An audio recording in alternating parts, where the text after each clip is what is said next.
Hi everybody, sorry about that, that was really close, wasn't it? It's time to start reading again, and so we are going to begin reading chapter 10.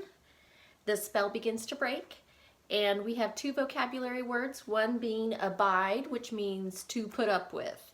Uh, Synonyms would be tolerate, stand, bear, stomach, or accept. And then our second vocabulary word is the word dazzling. It is an adjective or describing word. And that word means so bright as to temporarily blind someone. Some examples of synonyms would be glaring, glittering, and blazing. So let's get started with chapter 10, The Spell Begins to Break. Now we must go back to Mr. and Mrs. Beaver and the three other children. As soon as Mr. Beaver said, "There's no time to lose," everyone began bundling themselves into coats, except Mrs. Beaver, who stood picking up sacks and laying them on the table and said, "Now, Mr. Beaver, just reach down that ham, and here's a packet of tea, and there's sugar, and some matches, and if someone will get 2 or 3 loaves out of the crock over there in the corner." "What are you doing, Mrs. Beaver?" exclaimed Susan. "Packing a load for each of us, dearie," said Mrs. Beaver very coolly. "You didn't think we'd set out on a journey with nothing to eat, did you?" "But we haven't time," said Susan, buttoning the collar of her coat. "She may be here any minute." "That's what I say," chimed in Mr. Beaver. "Get along with you all," said his wife. "Think it over, Mr. Beaver. She can't be here for a quarter of an hour at least." "But don't we want as big a start as we can possibly get?" said Peter. "If we're to reach the stone table before her." "You've got to remember that, Mrs. Beaver," said Susan. "As soon as she has looked in here and finds we're gone, she'll be off at top speed." "That she will," said Mrs. Beaver, "but we can't get there before her whatever we do, for she'll be on a sledge and we'll be walking." "Then have we no hope?" said Susan. "Now don't get fussing, there's a dear," said Mrs. Beaver. "But just get half a dozen clean handkerchiefs out of the drawer." "Course we've got a hope. We can't get there before her, but we can keep under cover and go by ways she won't expect, and perhaps we'll get through." "That's true enough, Mrs. Beaver," said her husband, "but it's time we were out of this." "And don't you start fussing either, Mr. Beaver," said his wife. "There, that's better. There's 5 loads, and the smallest for the smallest of us. That's you, my dear," she added, looking at Lucy. "Oh, do please come on," said Lucy. "Well, I'm nearly ready now," answered Mrs. Beaver at last, allowing her husband to help her into her snow boots. "I suppose the sewing machine's too heavy to bring?" "Yes, it is," said Mr. Beaver, "a great deal too heavy. And you don't think you'll be able to use it while we're on the run, I suppose?" "I can't abide the thought of that witch fiddling with it." Remember, abide means to put up with. "And breaking it or stealing it as likely as not." "Oh, please, please, please, do hurry," said the 3 children. And so at last they all got outside, and Mr. Beaver locked the door. "It'll delay her a bit," he said, and they set off, all carrying their loads over their shoulders. The snow had stopped, and the moon had come out when they began their journey. They went in single file, first Mr. Beaver, then Lucy, then Peter, then Susan, and Mrs. Beaver last of all.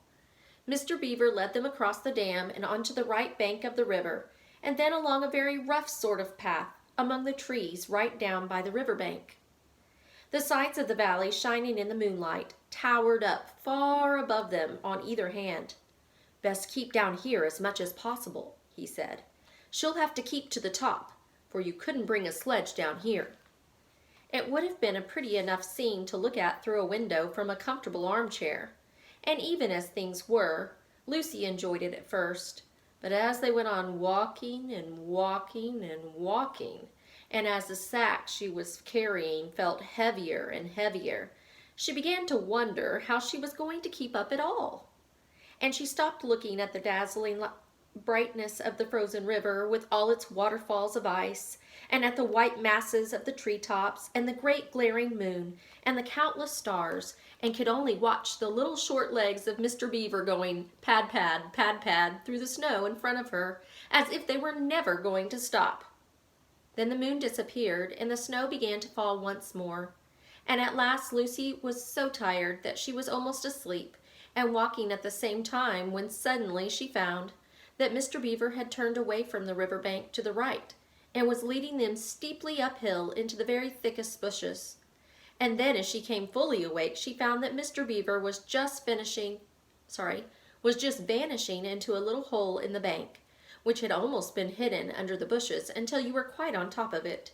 In fact, by the time she realized what was happening, only his short flat tail was showing. Lucy immediately stooped down and crawled in after him. Then she heard noises of scrambling and puffing and panting behind her, and in a moment all 5 of them were inside. "Wherever is this?" said Peter's voice, sounding tired and pale in the darkness. I hope you know what I mean by a voice sounding pale. "It's an old hiding place for beavers in bad times," said Mr. Beaver, "and a great secret. It's not much of a place, but we must get a few hours' sleep." "If you hadn't all been in such a plaguey fuss while we were starting, I'd have brought some pillows," said Mrs. Beaver. It wasn't nearly such a nice cave as Mr. Tumnus's, Lucy thought, just a hole in the ground, but dry and earthy. It was very small, so that when they all lay down, they were all in a bundle of clothes together. And what with that, and being warmed up by their long walk, that they were really rather snug. If only the floor of the cave had been a little smoother. Then Mrs. Beaver handed around in the dark a little flask out of which everyone drank something. It made one cough and splutter a little and stung the throat, but it also made you feel deliciously warm after you'd swallowed it, and everyone went straight to sleep. It seemed to Lucy only the next minute, though really it was hours and hours later, when she woke up feeling a little cold and dreadfully stiff, and thinking how she would like a hot bath. Then she felt a set of long whiskers tickling her cheek, and saw the cold daylight coming in through the mouth of the cave. But immediately after that she was very wide awake indeed, and so was everyone else. In fact, they were all sitting up with their mouths and eyes wide open, listening to a sound, which was the very sound they'd all been thinking of, and sometimes imagining they heard during their walk last night. It was a sound of jingling bells. Mr. Beaver was out of the cave like a flash the moment he heard it. Perhaps you think, as Lucy thought for a moment, that this was a very silly thing to do. But it was really a very sensible one. He knew he could scramble to the top of the bank among bushes and brambles without being seen, and he wanted above all things to see which way the witch's sledge went. The others all sat in the cave waiting and wondering. They waited nearly 5 minutes. Then they heard something that frightened them very much. They heard voices. "Oh," thought Lucy, "he's been seen. She's caught him." Great was their surprise when a little later they heard Mr. Beaver's voice calling to them from just outside the cave. "It's all right," he was shouting. "Come out, Mrs. Beaver. Come out, sons and daughters of Adam. It's all right. It isn't her." This was bad grammar, of course, but that is how beavers talk when they are excited. I mean, in Narnia. In our world, they usually don't talk at all. So Mrs. Beaver and the children came bundling out of the cave, all blinking in the daylight and with earth all over them, and looking very frowsty and unbrushed and uncombed, and with the sleep in their eyes. "Come on," cried Mrs. Beaver, who was almost dancing with delight. "Come and see. This is a nasty knock for the witch. It looks as if her power is already crumbling." "What do you mean, Mr. Beaver?" panted Peter as they all scrambled up the steep bank of the valley together. "Didn't I tell you," answered Mr. Beaver, "that she'd always made it winter and never Christmas? Didn't I tell you? Well, just come and see." And then they were all at the top and did see. It was a sledge, and it was reindeer with bells on their harness. But they were far bigger than the witch's reindeer, and they were not white, but brown. And on the sledge sat a person whom everyone knew the moment they set eyes on him. He was a huge man in a bright red robe, bright as holly berries, with a hood that had fur inside it, and a great white beard that fell like a foamy waterfall over his chest.